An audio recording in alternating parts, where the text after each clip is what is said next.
मम्मा चाय।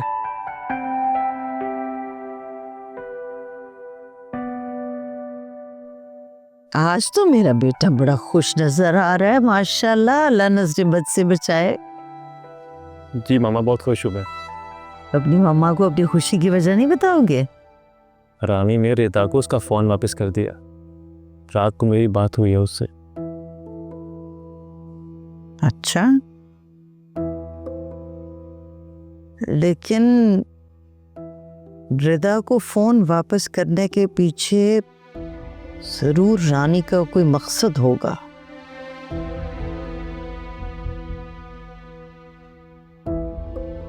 जो कुछ भी उसने किया है, मुझे नहीं लगता कि वो इतनी बुरी है।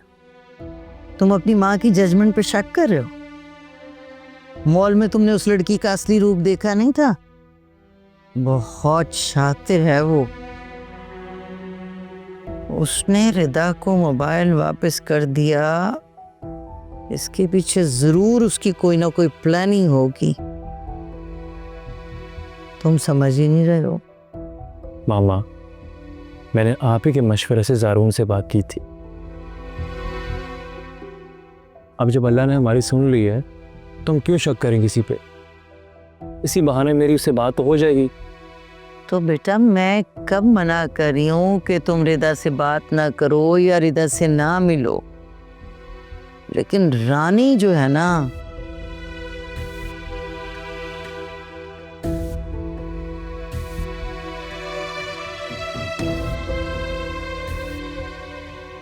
देखिए मामा,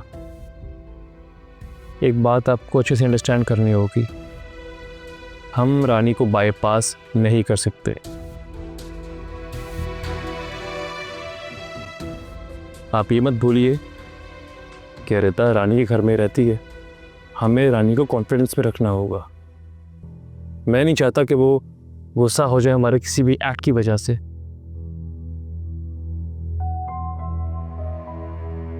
और रिदा भी रानी की परमिशन के बगैर बात नहीं करेगी। आप तो जानती हैं कि रिदा कितनी कमज़ोर है। वो साकिब और फिजा की तरह स्ट्रांग नहीं है। रिदा रानी और साकिब की मर्जी के बगैर कुछ नहीं कर सकती। लिहाजा मैं कोई ऐसी हरकत नहीं कर सकता जिससे रानी को गुस्सा आ रही। मुझे फिर भी शक है। इतनी अच्छी नहीं है रानी जितनी तुम समझ रहे हो।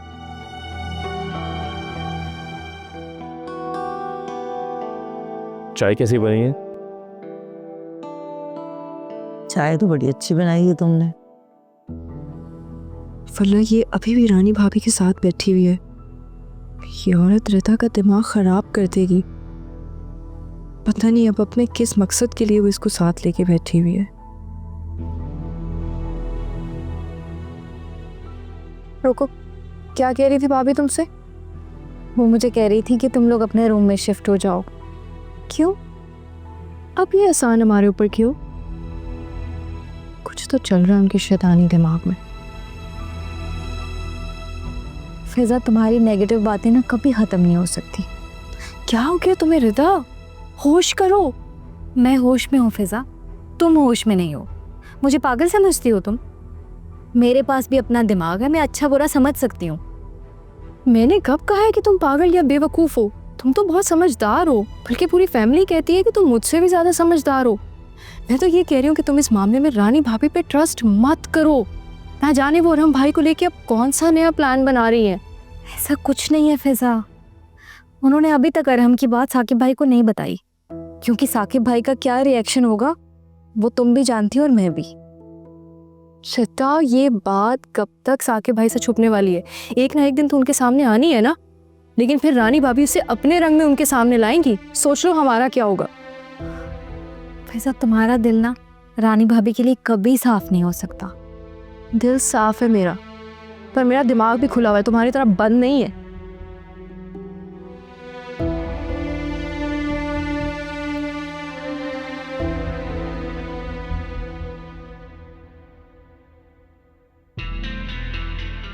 रिदा?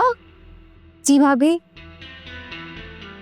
थोड़ा जूस पिला दो, वीकनेस सो रही है। जी ठीक है, मैं बनाती हूँ।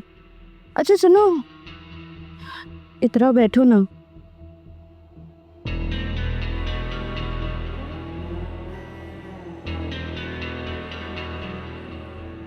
तुम लोगों ने अपना कमरा नहीं शिफ्ट किया अभी तक? नहीं भाभी, वो फिजा कह रही है कि अब हम इस कमरे में ही रहेंगी। अब तो आदत हो गई ना। तो तुम कंफर्टेबल हो वहाँ? मैं? हाँ, मतलब तुम्हें वहाँ रहना अच्छा लगता है? तुम ठीक से रह रही हो या नहीं? नहीं भाभी, ये स्टोर रूम बहुत छोटा है, मुझे अच्छा नहीं लग रहा।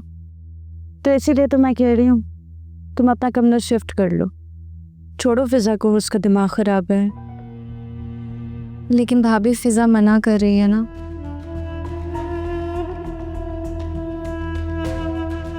तुम फिजा की बात मानोगी या मेरी? आपकी। गुड। तुम्हें पता है तुम बहुत ज़हीन हो, अक्लमंद हो तुम। तुम्हें सिचुएशन देख के बात करना आती है, तुम सिचुएशन को समझती हो। फिजा जज्बाती है, बेवकूफ़ है, हर वक्त लड़ाई झगड़ा मुखालफत नाराज़गी, अपना भी नुकसान करती है दूसरों का भी। ठीक कहा ना मैंने? जी जी भाभी, मैं फिजा से भी बात करूंगी, हम कमरा शिफ्ट कर लेंगी। मैं जूस लेकर आती हूँ आपके लिए। वाह भाई वाह, इसे कहते हैं जो गुड़ से मर जाए उसे जहर देने की क्या ज़रूरत है।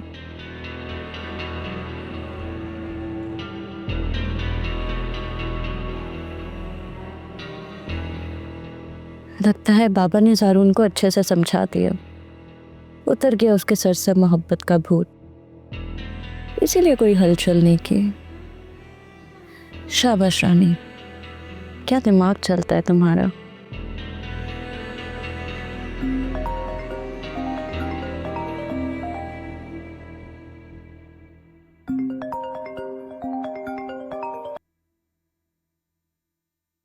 अस्सलाम वालेकुम बाबा। बेटा रानी, तुम फ्री हो? सर तुमसे कुछ बात करनी है। जी बाबा बोलिए। एक सीरियस बात है बेटा। तुम तो जानती हो कि ज़ारून ने मुझसे ज़िंदगी भर कुछ नहीं मांगा। मैंने हमेशा तुम्हारी ख्वाहिशें, तुम्हारी ज़िद्दें पूरी की। पता नहीं कब मुझसे दूर हो गया और तुम्हारी माँ के करीब हो गया, मुझे तो एहसास भी नहीं हुआ। बाबा, मैंने आपको कब मना किया कि आप अपने बेटे से मोहब्बत ना करें या उसके लाड ना उठाएं? आपने जो कुछ भी किया है अपनी मर्जी से किया। हाँ बेटा, ये मेरी गलती है। मुझे दोनों बच्चों के दरमियान फ़र्क नहीं करना चाहिए था। सारी ज़िंदगी में तुम्ही से प्यार करता रहा और ज़ारून जो है वो मुझसे इग्नोर होता रहा। प्लीज़ बाबा, आप मुझे इल्ज़ाम मत दें।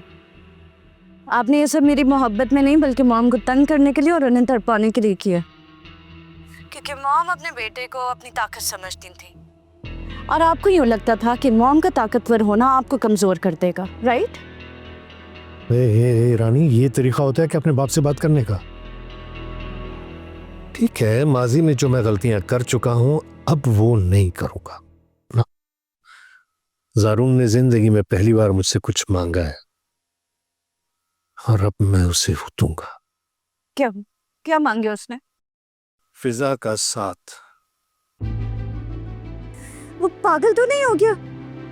उसे मैंने मना किया, आपने मना किया, मॉम ने मना किया, वो क्यों अपनी जिद पे अड़ा हुआ है? उसे फिजा नहीं मिल सकती है पापा। क्यों क्यों नहीं मिल सकती?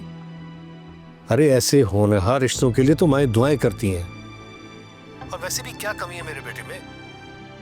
अच्छा मेरी बात सुनो, मैं और तुम्हारी माँ बाकायदा फिजा का रिश्ता मांगने तुम्हारे घर आएंगे। मगर बाबा साकिब। ये मेरा मसला नहीं है, साकिब को तुम समझाओगी और अगर तुम ऐसा नहीं कर सकी ना तो समझना कि तुम्हारा बाप मर गया तुम्हारे लिए।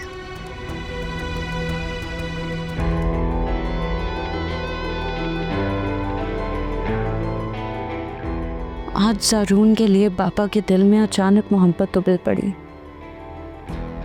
स्मार्ट गेम ज़ारून, मगर मैं फिजा को जीतने नहीं दूंगी। वो मुझे नीचा दिखाकर मेरे ही घर में राज करना चाहती है। आई एम सॉरी, ये बिल्कुल मुमकिन नहीं है। कुछ तो ऐसा करना होगा कि ये मामला हमेशा के लिए ख़त्म हो जाए।